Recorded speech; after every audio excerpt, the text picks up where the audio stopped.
Welcome to SP Smart's Need Direct program. Today we shall discuss NCERT problems from the chapter of current electricity, part first. Okay, then let's start from the example 3.4. 3.4 example में जो data है उसको देखिए ध्यान से.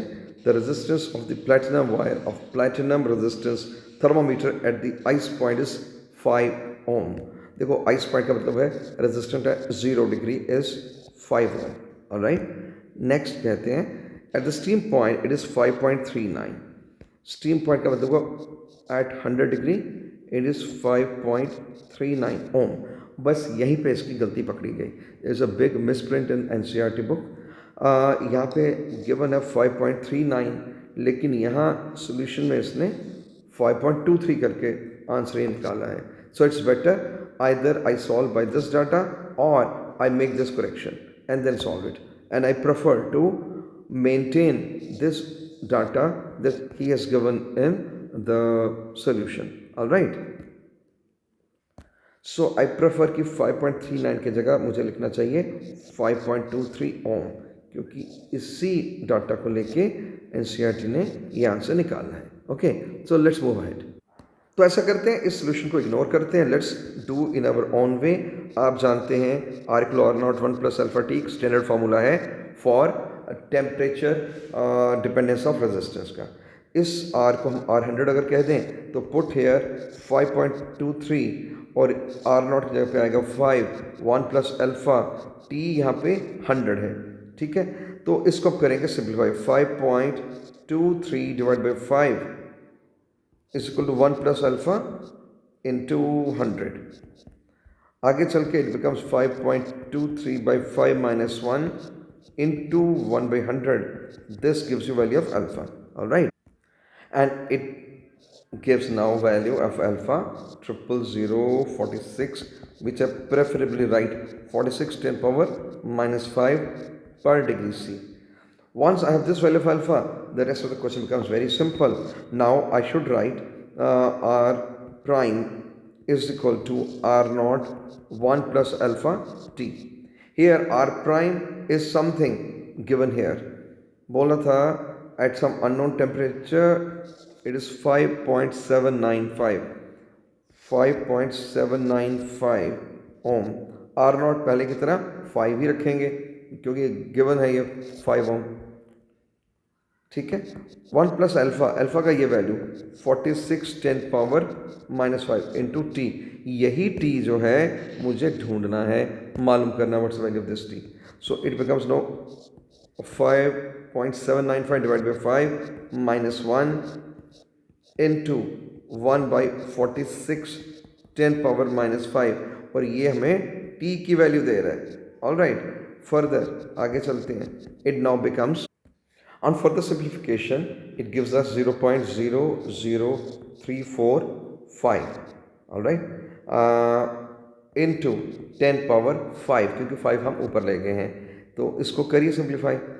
It becomes now 345 degree C. But if इसको हम ज़्यादा डिटेल में करते हैं तो 345 के आगे 65 भी ज़्यादा डिजिट लेने हो तो therefore answer now will become 345.65 degree C. So this is the answer to the problem. अब देखते हैं यहाँ पे एनसीईआरटी में इसका आंसर क्या दिया गया है.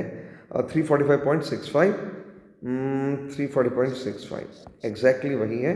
सिर्फ डाटा का ज़रा हेर फेर था, जो मिसप्रिंट था एनसीईआरटी में वो मैंने ठीक कर दिया है. अब आप सिंप्लीफाई करके देखें, आंसर हमें करेक्ट मिल जाता है.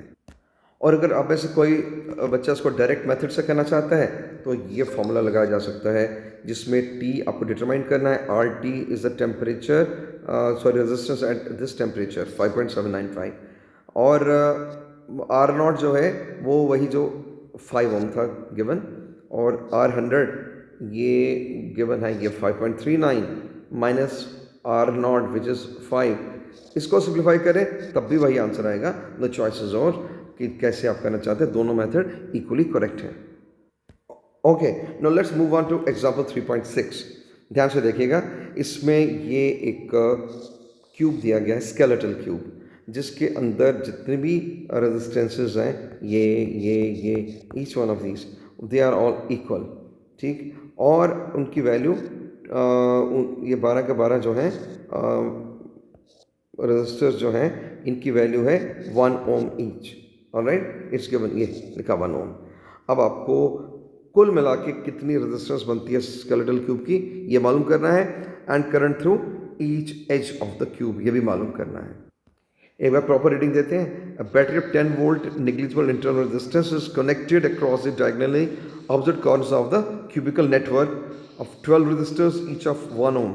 Determine the equivalent resistance of the network and current along each edge of the cube. बेटा इस तरह के क्वेश्चन बहुत सिंपल होते हैं। इसमें कर्चॉफ का फर्स्ट एंड सेकेंड लॉ दोनों लगता है। So let's check it out. एक क्यूब जो है, क्यूब के लेंथ ब्रेड्थ हाइट तीन इसकी वो हैं पैरामीटर्स हैं। तो हम ये मान के चलेंगे कि ये जो है हमारे पास 10 वोल्ट का बैटरी, ये 3i करंट देता है। हम करंट i भी ले सकते थे, it will split into i by 3 i by 3 i by 3 तीन हिस्से होंगे, तो वो थोड़ा कम्बरसम लगता है। तो मैंने पहले जूम कर लिया कि जो करंट ये छोड़ रहा है वो 3i है। 3i के यहाँ पे तीन हिस्से होंगे, एक i चला गया इसके पास, एक चला गया i यहाँ पे, एक चला गया यहाँ पे। अब ये वाला i यानी करंट फिर दो हिस्सों में बढ़ता है, इधर और इधर। i के दो हिस्से करो, i बाई 2 इधर, i बाई 2 इधर, ठीक है। वैसे ये वाला i यहाँ जाके i बाई 2, यहाँ जाके i बाई 2। अब ये वाला i यहाँ पहुँच के भी i बाई 2, आगे जाके भी i बाई 2। इस तरह से जो करंट है बराबर बराबर हिस्सों में बढ़ रही है। आगे चल के देखिए क्या होता है। i बाई 2 ये वाला, i बाई 2 ये वाला मिलके फिर से i बन जाता है ना। ऐसे ये वाला i बाई 2 और ये वाला i बाई 2 और ये वाला i बाई 2, ये और ये मिलके फिर i बन गया। ये वाला i बाई 2 और ये वाला i बाई 2 मिलके यहाँ पे i बन जाता है। फिर से करंट इस i एंड i। ओवरऑल बात ये बनती है कि यहाँ पे जो करंट है यहाँ से स्प्लिटिंग शुरू की। मैंने कर्चॉफ का कौन सा रूल इस्तेमाल किया है बेटा? मैंने कर्चॉफ का रूल इस्तेमाल किया है, कर्चॉफ करंट लॉ, जिसमें करंट एट अ जंक्शन हम दिखाते हैं कि going towards the junction is current leaving the junction, उसके हिसाब से। तो फिलहाल मैंने कर्चॉफ का फर्स्ट लॉ इस्तेमाल कर लिया है। अब हमें कर्चॉफ का सेकेंड लॉ इस्तेमाल करना होगा फॉर फर्दर कैलकुलेशंस। इसमें ऐसा करते हैं, ये जो एक लूप लिया जाता है ना, ये वाला लूप ले लेते हैं, ये ठीक है। उस क्यूब को, स्केलेटल क्यूब हम बाईपास करते हैं, बाहर बाहर से लूप लेके हम कैलकुलेशन करेंगे, ठीक है। तो हम इस वाले लूप को देख के कैलकुलेशन करते हैं अभी। Let's see how to do it. Kirchhoff का वोल्टेज लॉ लगाएंगे तो उसका मतलब होता है total EMF equal to total I into R, ठीक है।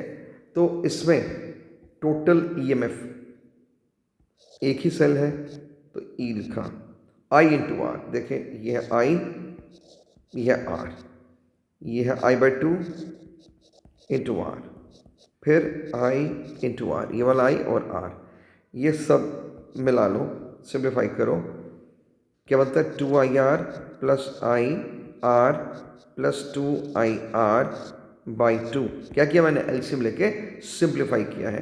तो 2 प्लस 2 4 1 5 5IR बाई 2, ठीक है। तो यहाँ पे ऐसे आया हमारे पास, और ये वाला जो ईएमएफ है it should be 3I into R. ये 3I अभी बताया था, अज्यूम किया था कि करंट 3I। इसको करें simplify, and for sake of convenience हम यहाँ कांट चार्ट गेम पे कर लेते हैं। This I gets cancelled, alright, and R therefore becomes 5/6 times R, ठीक है। ये capital R is the net resistance of the skeletal cube. अब वैल्यू लगा लो, क्योंकि मैंने शुरू में वैल्यू नहीं लगाई। हमें कहा गया था कि ईच रेजिस्टेंस हैज वैल्यू 1 ओम। तो इसका मतलब जानते हो क्या हुआ? इसका मतलब हुआ आर को 1 ओम अगर हम कहें तो 5/6 ohm is the total resistance of this entire skeletal cube. This is one of the answers. इसमें दो आंसर पूछेंगे, एक आंसर हमें मिल गया, resistance overall resistance is 5/6 times into 1। तो 1 वो स्मॉल आर तो 1 था, इसलिए आंसर भी आ गया हमारा 5/6 ओम। ठीक है, इसका मतलब समझ गए आप कि जितने भी रजिस्टर्स हैं 12 रजिस्टर्स हैं, इन सब का कंबाइंड वैल्यू 5/6 ओम आ गया। आगे चलते हैं। आगे हम जानते हैं कि टोटल वोल्टेज कितना है, 10 volt, this what it's written, ये 10 वोल्ट, तो V होता है I इंटू आर, है ना। अब ये V है 10 और इस I की जगह मुझे 3I लिखना होगा, कि हमने शुरू में जूम कर लिया 3I है ना। तो R कैपिटल 5/6 है, तो it becomes this into 5/6, 3 2s are 6। Ultimately हमारे पास आता है I equal to 20/4, 5 4s are 20, 4 ampere current की वैल्यू I की वैल्यू आती है।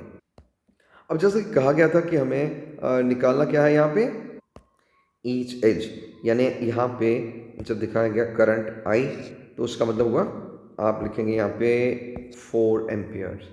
यहाँ पे अगर I/2 है तो 4/2 यानी 2 एम्पियर्स, तो मैं लिख ही देता हूँ यहाँ पे, this is 4 ampere, this is 2 ampere, this also 2 ampere, this is 4 ampere, this is 2 ampere, this is 2 ampere, this is 4 ampere, this is 2 ampere, this is 2 ampere, this is 4 ampere, this is 4 ampere, this is 4 ampere।